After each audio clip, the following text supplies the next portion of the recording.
جنگ میں کھو گیا مل نہیں رہے، فوجیوں کو حکم دے مجھے میرے بچے تلاش کر کے دیں۔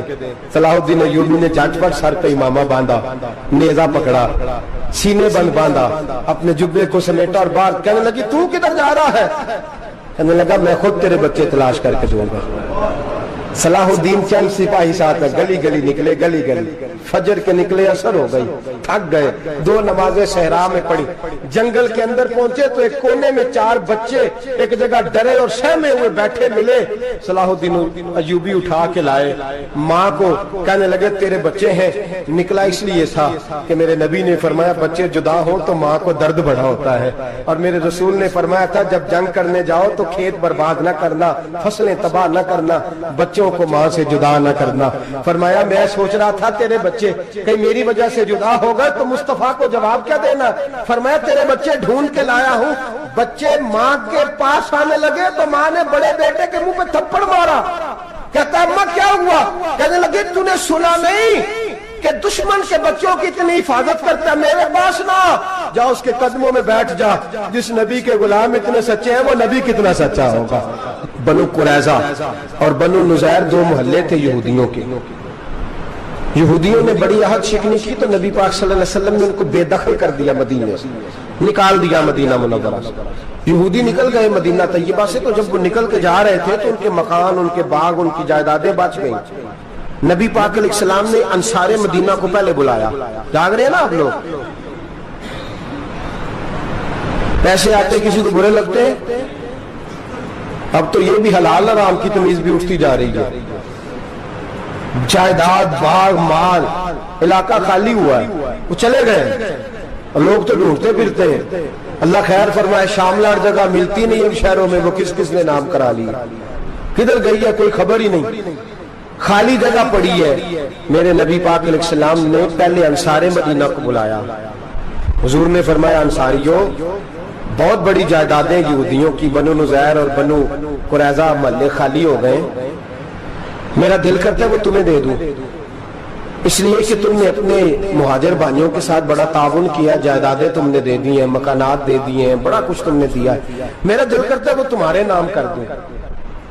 تو انصار مدینہ کیا کہنے لگے یا رسول اللہ دے تو ہم نے دیا ہے پر وہ بیچارے جھچکتے ہی رہتے ہیں، وہ جھچکتے ہی رہتے ہیں، کھول کے ہماری چیزیں استعمال نہیں کرتے۔ تو حضور ہم تو پہلے ہی انصار ہیں، ہمارے پاس بڑا کچھ ہے، آپ مہربانی فرمائیں وہ سارا کچھ مہاجروں کو دے دے مہاجرین کو، ہمیں نہیں چاہیے۔ اب چلے گئے بات کر کے، میرے حبیب پاک نے مہاجروں کو بلا لیا، فرمایا بنو نذیر اور بنو قریظہ قبیلے کی جائیدادیں آئی ہیں، تمہارے پاس بظاہر جو چیزیں ہیں بھی وہ بھی انصار مدینہ کی ہیں، تو میرا یہ خیال ہے کہ وہ سارا کچھ تمہیں دے دیا جائے۔ ابو بکر صدیق رضی اللہ تعالیٰ عنہ کہنے لگے یا رسول اللہ صلی اللہ علیہ وسلم ہمارے انصار بھائیوں نے ہمارے لیے دل تک کھول دیے ہیں، حضور انہوں نے ہر چیز بانٹ کے ہمارے سامنے رکھ دی ہے، ہم اتنے خرد غرض ہیں کہ سارا کچھ لپیٹ جائیں۔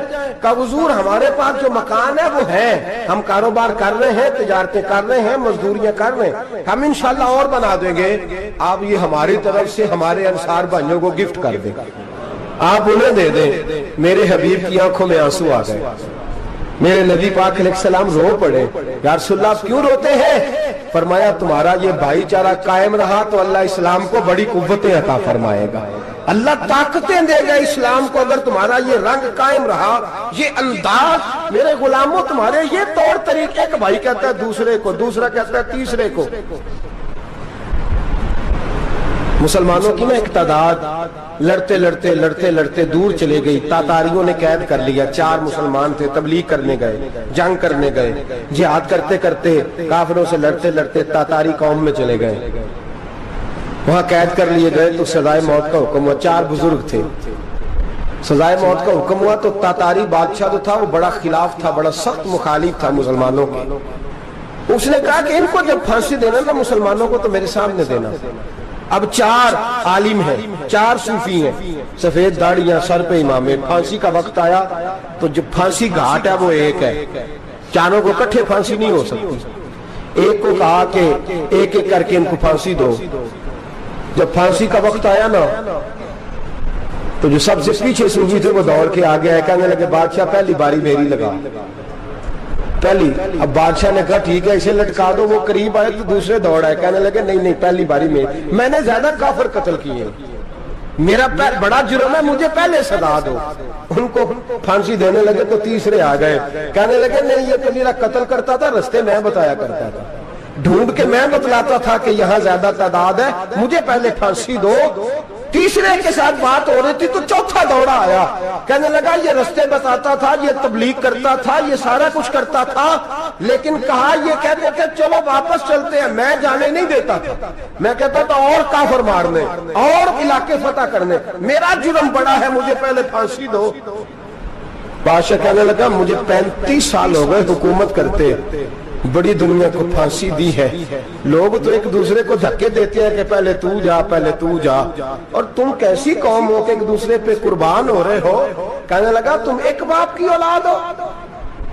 جاگ رہے آپ لوگ, تاتاری بادشاہ کافر بادشاہ اسلام کی مخالفت کرتے ہیں, ایک باپ کی اولاد ہو کا نہیں, ایک قبیلے کے رہنے والے ہو کا نہیں, ایک ملک کے رہنے والے ہو نہیں. اس نے کہا رشتہ کیا ہے, تمہارا رشتہ کیا ہے؟ تو بول کے کہنے لگے خدا ایک ہے نبی ایک ہے, خدا ایک ہے اور نبی منفرد ایک ہے, اس قوم کی نقصان بھی ایک ہی سب کا نبی, اللہ بھی قرآن بھی ایک. کیا ہی اچھا تھا ہوتے اگر مسلمان بھی ایک, یوں تو سید بھی ہو مرزا بھی ہو افغان بھی ہو, تم سبھی کچھ ہو بتاؤ کہ مسلمان بھی ہو. فرمایا ہمارا اللہ ایک ہے نبی ایک ہے, تو کہا پھر ایک دوسرے پہ جان کیوں دیتے ہو؟ فرمایا ہمارے نبی نے ہمیں بھائی بھائی بنا دیا ہے, بھائی کا دل نہیں کرتا اس کی آنکھوں کے سامنے بھائی چلا جائے, ہمارا دل نہیں کرتا پہلے مجھے دے پہلے مجھے دے. بادشاہ کہنے لگا تمہارا جذبہ مجھے متاثر کر گیا, جاؤ میں تم چاروں کو آزاد کرتا ہوں, تمہیں آزاد کرتا ہوں. میرے دوستو یہ رنگ تھا, دیکھیں نا, یہ اس دھرتی نے نظام دیکھا ہے نا, اس فلک نے پہلی بار دیکھا, اس زمین نے پہلی بار, اور میرے حضرت صاحب فرمایا کرتے تھے زمین تڑپ کے روئی, اس نے پہلی دفعہ دیکھا. احد کا میدان ہے, 3 صحابہ تپتی ہوئی زمین پہ زخموں سے چور چور پڑے ہیں. حضرت انس بن نضر رضی اللہ تعالیٰ عنہ پانی کا پیالہ لے کے پہنچے, ایک زخمی سے کہا تجھے پانی پلانا ہے, تو کہنے لگا میرے زخم تھوڑے ہیں, وہ جو ساتھ پڑا اس کے زخم گہرے ہیں, پہلے اسے پانی پلا دے, جا اسے دے دے. اس کے پاس پہنچے تو وہ کہنے لگا وہ مجھ سے پہلے گرا تھا, اس کا زخم زیادہ گہرا ہے, اسے پانی پلا. تیسرے کے پاس گئے تو کہنے لگا چوتھا تڑپ زیادہ رہا ہے, اس کی عمر زیادہ ہے, میں تو جوان ہوں برداشت کر لوں, بڑھاپے کی وجہ سے نڈال ہو گیا, پہلے اسے پانی پلا. چوتھا کہنے لگا 5ویں کے پاس جا, 5واں کہنے لگا 6 کے پاس جا.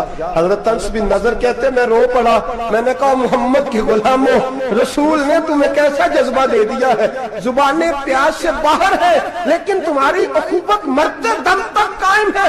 کہتے میں 7ویں کے پاس گیا تو کہنے لگا اگر 6 قربانی دے سکتے ہیں تو مجھے خود غرض نہ سمجھ, میں نے نہیں پانی پینا, جا پہلے کے پاس لے جا. کہتے میں پہلے کے پاس آیا تو روح پرواز کر گئی, دوسرے کے پاس آیا تو روح پرواز کر گئی, میں 7ویں تک آیا تو انتقال کر گئے. کہتے ہیں پانی کا پیالہ میں نے اٹھایا اور میں نے زمین پہ رکھا تو میں نے کہا پانی گوا رہنا, محمد کے غلام مر تو جاتے ہیں پر ایک دوسرے کا خیال بڑا رکھا کرتے ہیں, گوا رہنا یہ مر جایا کرتے لیکن ایک دوسرے کا درد. میرے دوستو لٹا ہوا برما, روتے ہوئے مسلمان, سسکیاں اور آہیں لیتی ہوئی مائیں پوچھتی ہیں اے خاصا اے خاصان رسول, وقت دعا ہے, امت پہ تیری آ کے عجب وقت پڑا ہے. وہ دین جو بڑی شان سے نکلا تھا وطن سے, پردیس میں وہ دین آج غریب الغربا ہے. فریاد ہے اے کشتی امت کے نگہباں, بیڑا یہ تباہی کے قریب آن لگا ہے. اور کیا خوبصورت جملے کہے تھے کہ نبی پاک صلی اللہ علیہ وسلم نے, حضور نے فرمایا تھا میرا مومن ایک جان کی طرح ہوتا ہے, ایک جان کی طرح ہوتا ہے, ایک کو تکلیف ہو جسم کے ایک حصے کو سارا حصہ پریشان ہوتا ہے. فرمایا یہ ایک مکان کی طرح ہے, ایک اینٹ دوسری اینٹ کو مضبوط کرتی ہے. فرمایا یہ مضبوط لوگ ہیں, یہ مضبوط لوگ. حضرت عمر فاروق کا زمانہ ہے, ایک آدمی نے سیری بھیج دی ایک گھر میں بطور تحفہ, قحط کا زمانہ تھا, گوشت ملتا نہیں تھا, جانور. ایک آدمی نے سیری بھیج دی ایک آدمی کے گھر میں. اس نے کیا کیا, اس نے اپنی بیوی سے کہا ہماری تو خیر ہے, ساتھ والا پڑوسی زیادہ غریب ہے، ادھر نہ بھیج دے، یہاں گندم امیر شہر کی ہوتی رہی خراب اور بچی کسی فقیر کی فاقوں سے مر گئی، کہا ساتھ والے پڑوسی کے گھر سے میں کئی دنوں سے بھوک کی آوازیں، وہاں بھیج دے۔ اس کے گھر گئی تو اس کی بیوی شوہر کو مشورہ دیتی ہے، کہتی ہے میرے بچے تو دلیر ہے، ساتھ والے کے چھوٹے ہیں، وہ گزارا نہیں، ادھر نہ بھیج دیں۔ ادھر گئی۔ ایک روایت ہے 7 گھر، ایک روایت ہے 21 گھر، 21 گھروں میں گھومتی ہوئی وہ شریف پھر پہلے کے گھر میں آ گئی، اور پہلا صحابی کہنے لگا صرف تو نے محمد کا کلمہ نہیں پڑھا، باقی 20 نے بھی پڑھا ہوا ہے، صرف تو نے ہی رسول اللہ سے یہ درس نہیں لیا، باقیوں نے بھی لیا ہے، اور صرف تیرے اندر ہی جذبہ اظہار نہیں، تو ہی صرف مسلمانوں سے پیار نہیں کرتی، سارے پیار کرتے ہیں۔ وہ شریف پھر آ گئی، اب کیا کرنا ہے؟ اب کیا کرنا ہے؟ تو امام نبوی نے لکھا ہے، وہ کہنے لگی کرنا کیا ہے؟ پکاؤں گی میں اور کھائیں گے 21 گھر، پھر بھی اکیلے نہیں کھائیں گے، پکاؤں گی میں اور کھائیں گے 21 گھروں کے مطابق شوربہ پکا، اور پھر برتن میں ڈال کے وہ بی بی ایک ایک گھر کا دروازہ کھٹکھٹاتی ہے، کہتی ہے مصطفیٰ کے غلاموں نکلو باہر اور کھاؤ، اس لیے کہ جس نبی نے مجھے پیار کا حکم دیا اسی نے تمہیں بھی پیار کرنا سکھایا ہے، یہ رنگ چشم فلک نے سکھایا ہے۔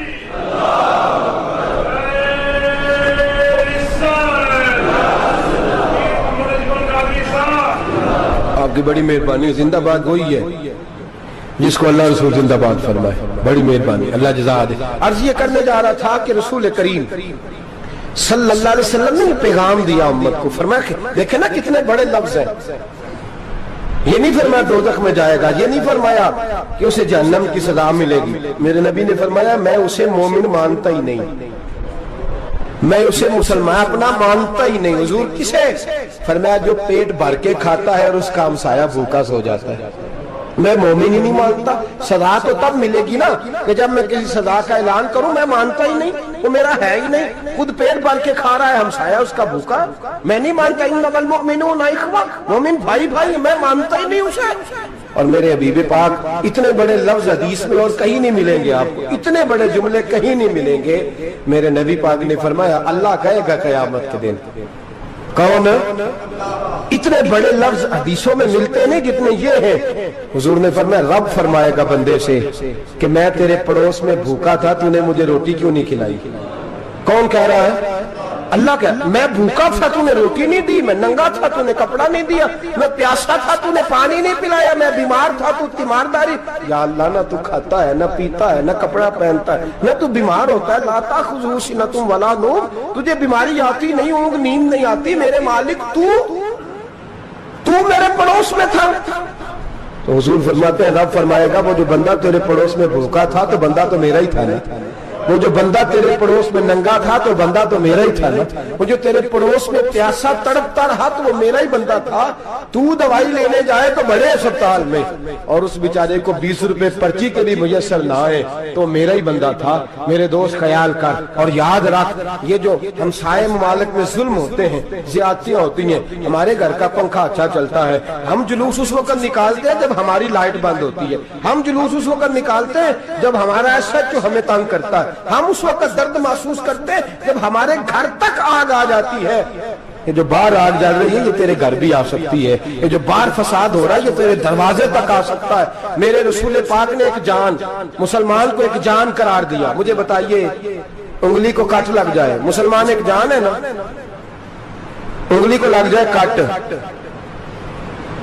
دماغ کہتا ہے میں نے نہیں سوچنا اس کے بارے میں نے اس کے درد کو محسوس ہی نہیں کرنا، انگلی کی درد ہے، انگلی جانے اس کا کام جانے، ایسے ہی ہوتا ہے نا۔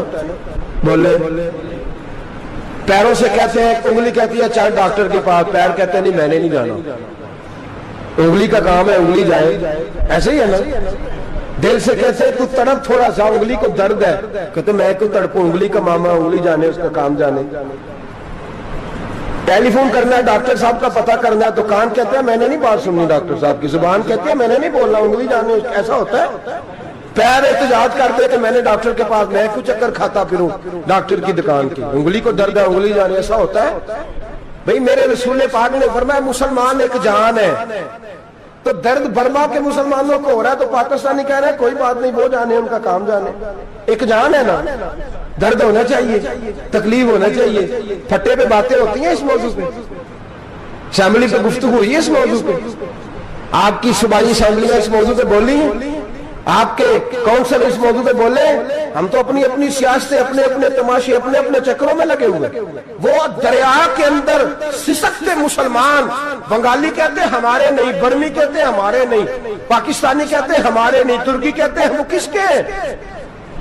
وہ کس کے ہیں؟ وہ اللہ کے بندے ہیں، محمد عربی کے غلام ہیں صلی اللہ علیہ وسلم. لیکن میرے دوستو، کیا ہمیں کیا غرض ہے؟ وہ جانے، ان کا کام جانے. یہ جب تیرے پیروں تک آگ آئے گی پھر تجھے پتا چلے گا یہ بڑی سخت آگ ہے. آج جس کافر نے برما پر عرصہ دراز تنگ کیا ہے، مسلمان تھوڑے تھوڑے مفاد لینے کی خاطر نا، بنو عباس اور بنو امیہ کی جنگ چل رہی تھی. بنو عباس جو تھے وہ غالب آ گئے، بنو امیہ جو تھے ان کی حکومت ختم ہو گئی. تو عیسائیوں نے بنو امیہ سے کہا کہ ہم تمہارے ساتھ تعاون کرتے ہیں، ہم تمہارے ساتھ تعاون کرتے ہیں اور بنو عباس پہ غلبہ پا کے تمہیں حکومت دلاتے ہیں.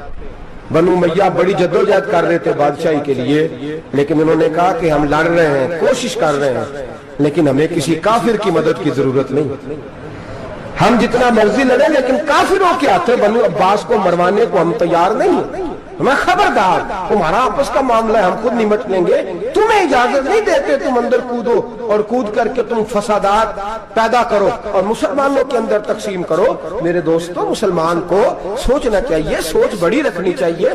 گھر کی جنگ سے نکل اب بہو ساس کے جھگڑے سے باہر آ جا، اب محلے کی سیاست چھوڑ کے باہر کا سوچ. اب اسلام کو تیری حاجت ہے.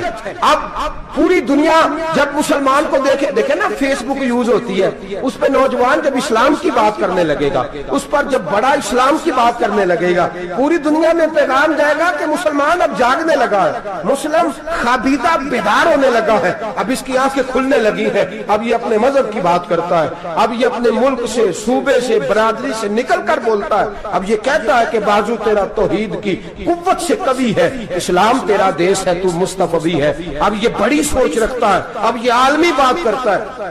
میرے دوستو، ہمارا تو حال یہ ہے. امام اعظم ابو حنیفہ کا فتویٰ ہے، آپ فرماتے ہیں جو مولوی عالمی حالات سے باخبر نہ ہو، وہ جمعے کی تقریر نہ کرے، وہ مسلمانوں کی رہنمائی نہیں کر سکتا.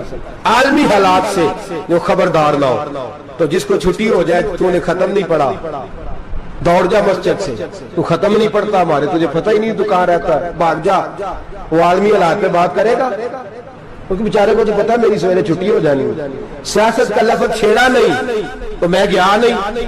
یاد رکھے، وہ جو بیداری ہے، وہ جو اعلیٰ ظرفی ہے، وہ جو بڑی سوچ ہے، وہ جو ملت کی سوچ ہے، وہ جو قومیت کی سوچ ہے، وہ جو آگے بڑھنے کا زاویہ ہے، وہ تو اندر. اقبال کہتے ہیں گلا تو گھونٹ دیا اہل مدرسہ نے تیرا، گلا تو گھونٹ دیا اہل مدرسہ نے تیرا. تجھے تو مدرسے والوں نے پلیٹ پکڑا دیا ہے کہ جا سویرے لنگر کٹھا کر کے لا اور دوپہر کو روٹیاں مانگ کے لا اور دیکھ آج مرا کون ہے، ختم کس کا پڑھنا ہے. تو گلا تو گھونٹ دیا اہل مدرسہ نے تیرا، اب کہاں سے آئے گی صدا لا الہ الا اللہ. تو گھونٹ دیا تیرا گلا، تو کیسے بڑی بات کرے گا؟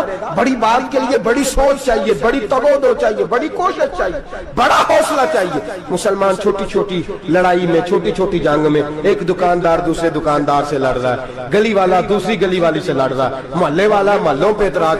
ایک شہر میں رہنے والے میں نے دوسرے محلے پہ اعتراض کرتے دیکھے. یقین کریں، ایک شہر میں رہنے والے، علاقے میں بسنے والے کہتے ہیں بھائی توبہ ہے، اس محلے تو اللہ ہی بچائے. لا حول ولا قوت. وہ جو تقسیم در تقسیم کی سوچ ہے، اس نے چھوٹے چھوٹے ٹکڑوں میں مسلمانوں کو بانٹ دیا ہے. چھوٹی چھوٹی تقسیم ہے، چھوٹا چھوٹا ہمارا مزاج ہے، چھوٹی سوچ ہے. بڑی سوچ کی بات سنیے. صلاح الدین ایوبی، جاگ رہے نا آپ لوگ؟ تو آخر حضرت صاحب ایڈی وڈی گل چھیڑ چھڑی ہے، یہ مطلب ہی کون نہیں. کنے برما جانا ہے تو کنے مدد کرنی ہے. میں تو بھائی فریضہ سر انجام دے رہا ہوں. میرے نبی نے فرمایا برائی کو یا ہاتھ سے بدل، ہاتھ سے نہیں بدل سکتا تو زبان سے تو بولنا. تو میں معذور ہوں، کمزور آدمی ہوں، ہاتھ سے بدلنے کی طاقت نہیں رکھتا، تو دوسرے درجے پہ تو مجھے عمل کرنے دو نا. اثر کرے نہ کرے سن تو لے میری فریاد، نہیں ہے داد کا طالب یہ بندہ آزاد. رونے تو دو، تڑپنے تو دو، آہیں تو بہانے دو، سسکیاں تو لینے دو، مار کھائیے تو تڑپنے تو دو. وہ قرآن پاک برما میں پابندی لگی ہے تو میں یہاں سوچنے لگا ہوں کہ وہاں تو پابندی لگی ہے، یہاں پہلے ہی لوگ کوئی نہیں پڑھتی. معاذ اللہ تعالیٰ حالات دن پہ دن مسلمانوں کے لیے ایک ایک کر کے. افغانستان میں جو آگ لگی تھی، پھر وہ عراق میں بھی لگی، پھر وہ لیبیا میں بھی لگی، پھر وہ مصر میں بھی لگی، پھر وہ یمن میں بھی لگی.